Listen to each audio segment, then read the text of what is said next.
Have you ever wondered why, after what people call a spiritual awakening, instead of feeling unstoppable, full of passion, and ready to conquer the world, you actually felt tired, detached, maybe even a little lost?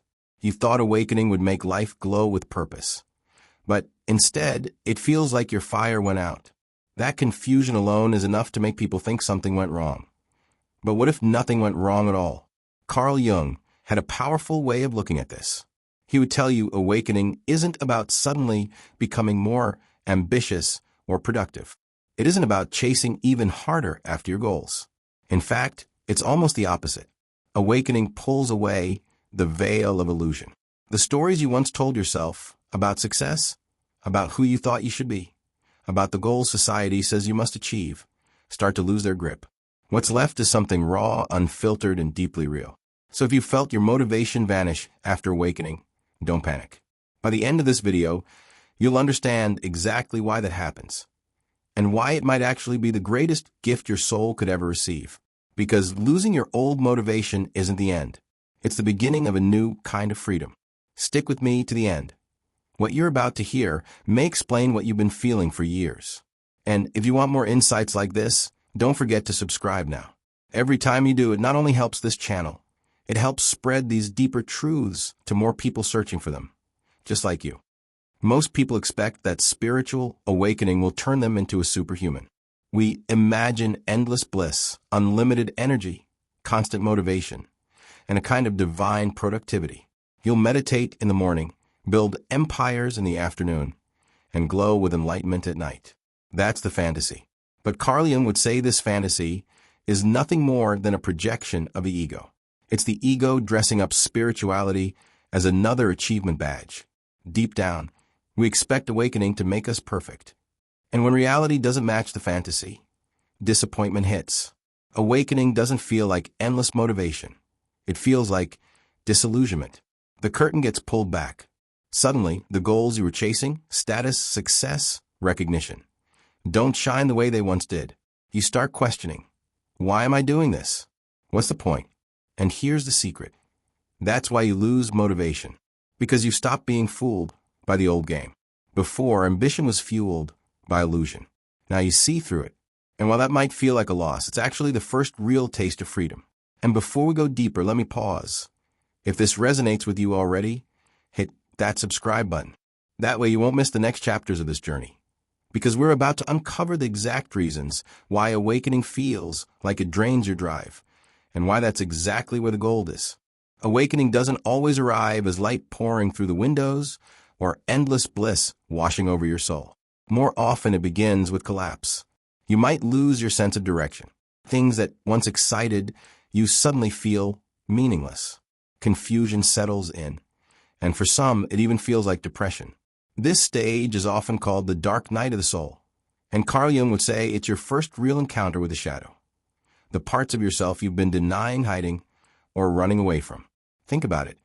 Much of your old motivation wasn't pure. It wasn't really about joy or truth. It was about avoiding your shadow. You chased success to feel worthy. You sought approval to escape rejection. You worked tirelessly to silence the inner fear of not being enough. That's what drove you. But awakening pulls away the mask. It forces you to stop running. Suddenly, all those old drives burn out because the illusion they were built on has crumbled. And that feels terrifying because the energy that used to propel you, fear, ambition, insecurity, is no longer useful. This collapse, though, is not the end. It's the soil. It's the place where deeper roots can finally grow. The shadow you faced during the dark night is painful, but it's also the gateway to a self that no longer needs to chase or prove. And if you're in this stage right now feeling lost or unmotivated, remember, this isn't failure. It's transformation in progress. If you've ever felt the heavy weight of this stage, let me know in the comments. And make sure you subscribe, because what comes after the collapse might change how you see your entire life. Before awakening, goals often seem clear. You want money, success, approval, recognition. That's what the world teaches us to chase. And for a while, those things feel like they matter. They give us the illusion of progress, the dopamine hit of achievement. But after awakening, those same goals start to feel hollow, like toys you've outgrown. The endless chase for more wealth, more power, more validation, suddenly looks childish compared to the depth you've touched within yourself. Jung once said, "Man needs difficulties, they are necessary for health." He meant that struggle itself forces us to grow. Awakening is one of those struggles. It tears away the illusions we leaned on, leaving us standing face to face with emptiness. That emptiness, as frightening as it feels, is where something new can be born. Think of it this way. Once you've tasted silence, peace, and the depth of your inner world, chasing luxury or shallow success feels pointless. Like eating candy after a feast, it simply doesn't satisfy. So when old goals lose their flavor, it's not a loss. It's an invitation to discover meaning on stronger, unshakable ground. And if that makes sense to you, stick with me and subscribe, because next we'll explore how this loss of old ambition can actually guide you to the kind of purpose no one can take away. Spiritual awakening is not just a shift in perspective. It's a kind of death, not a physical one, but the symbolic death of who you thought you were. The ego-driven identity you carried for years, the roles you played, the masks you wore to feel accepted. All of it begins to dissolve. And with that death, the motivation tied to that old identity dies too. Carl Jung once said, "There's no coming to consciousness without pain." He understood that growth doesn't happen by simply adding more layers of positivity on top of our lives. It happens when the false layers are stripped away, leaving us raw, exposed, and uncertain. That's why awakening can feel like being unmotivated, because the old you who thrived on chasing, proving, and performing is gone. Think about it. If your old motivation was built on needing to impress others, and you suddenly see through that illusion, what's left to drive you? If your ambition was fueled by fear of being unworthy, and awakening dissolves that fear, where does the energy go? It disappears with the false self that created it. This feels like loss, but it's actually liberation. Death clears the ground for rebirth. Just as winter strips the trees bare, so spring can bring new life. Awakening clears away ego-driven motivation, so a deeper, truer drive can emerge. If you're in this stage right now, you might feel empty, like your fire is gone. But the truth is, the old fire had to burn out. It wasn't your fire, it was the ego's. The flame that's coming next belongs to the real you, the self that doesn't need to prove or perform, but simply is. So yes, awakening kills the old motivation, but only because it's preparing you for a new kind of purpose, one that can't be shaken by failure, rejection, or other people's opinions. If this resonates with you, take a second to subscribe, because we're about to dive into how this death of the false self leads to a birth of authentic drive. And that may be the most important part of your journey yet. After awakening, motivation doesn't disappear forever. It transforms. But here's the key. It no longer looks like the restless, high-energy ambition you once knew. Instead of being about more success, more recognition, more achievements, motivation becomes about alignment. It shifts from proving something to the world to living in harmony with your true self. Carl Jung called this process individuation, the journey of becoming who you truly are, not who the world expects you to be. And that changes everything. Before, you may have been driven by external validation, praise from others, financial wins, social approval. Now those things feel shallow compared to the inner call for authenticity. Motivation after awakening is quieter, but also deeper. It doesn't scream at you to hustle harder. It whispers, guiding you toward what feels true. Instead of chasing applause, you might feel drawn to create something meaningful. Instead of trying to dominate, you feel a pull toward compassion, service, and connection. Instead of endless striving, there's a hunger for truth, beauty, and integrity.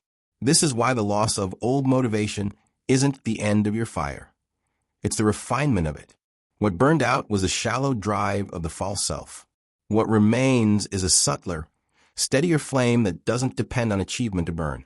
It burns simply because it is who you are. So if you've been worried that awakening has left you passionless, take heart. You're not passionless. You're being redirected. The drive you once used to climb ladders is now asking to be used in deeper ways. And if this shift feels both exciting and confusing, stay with me and subscribe, because in the next part, we'll explore how this new kind of motivation doesn't just change your goals. It changes the way you live every single day. One of the biggest dangers after awakening is getting stuck in detachment. You see through the illusions of the world. So you step back. You withdraw. At first, this feels safe. You no longer play the exhausting games of status or approval. But if you stay in this place too long, life can feel empty, like you're hovering above it rather than living it. Carl Jung warned against this trap. He believed the goal wasn't escape, but integration. Awakening shows you new truths. But those truths must be brought back into daily life. Otherwise, they stay as abstractions. Jung would say true wholeness comes when spirit and world meet. When you embody your insights in the way you live, love, and create. This is where motivation begins to return, but on new ground. You're no longer fueled by the ego's hunger for recognition. Instead, your drive rises from the self, the deeper, authentic center of who you are. That's why post-awakening action feels so different. You may no longer crave titles or status, but you feel motivated to write, to paint, to teach, to help others heal, to serve in ways that reflect your essence. Motivation doesn't vanish forever, it matures. It shifts from striving to serving, from proving to expressing. And when you act from this place, even small actions feel meaningful, because they're rooted in authenticity. So if you've been in that detached phase, don't worry. It's part of the process. But don't stay there forever. Integration is the bridge where your spiritual awakening becomes a living, breathing reality. And if this clicks with you, make sure to subscribe now, because the next insight might change how you see your so-called lack of drive. Here's the paradox. After awakening, you might look less ambitious from the outside, but inside, something richer is happening. You no longer feel the same hunger for ego-driven goals, chasing money, fame, or endless approval. Instead, you feel quietly pulled toward meaning, creativity, and truth. Your motivation doesn't roar like it used to. It hums. Work feels less like hustle and more like expression. You don't force yourself into projects just to prove your worth. You choose paths that reflect your soul. Jung captured this perfectly when he said, "The privilege of a lifetime is to become who you truly are." So maybe your lack of motivation isn't a problem at all. Maybe it's a sign you're finally free. Free from the compulsions that once drove you. Free from the masks that never fit. Free to live from a place of depth rather than desperation. If that idea sparks something in you, stay with me and subscribe, because we're heading into the final stretch, where we'll uncover how this freedom changes not just your motivation, but your entire way of being in the world. If you've lost your motivation after awakening, remember, this isn't failure. It's transformation. You're not broken. You're shedding borrowed goals, letting go of the ambitions that never truly belonged to you. The drive that once pushed you may be gone, but only because life is clearing space for a deeper, truer path to emerge. Ask yourself, what goals no longer feel alive to you? Which dreams were never really yours, but given to you by family, society, or fear? And in the quiet space where those old ambitions used to live, what subtle calling is beginning to whisper? Maybe it's creativity. Maybe it's compassion. Maybe it's simply the freedom to live more honestly, without pretending. Carl Jung would remind us, the greatest gift of awakening is not endless energy. It's freedom. Freedom from illusion. Freedom from compulsion. Freedom to finally live as yourself. So if this message spoke to your soul, don't let it end here. Subscribe and stay with me, because Jung's wisdom still has so much more to reveal about healing, purpose, and becoming who you truly are. And trust me, you don't want to miss what comes next.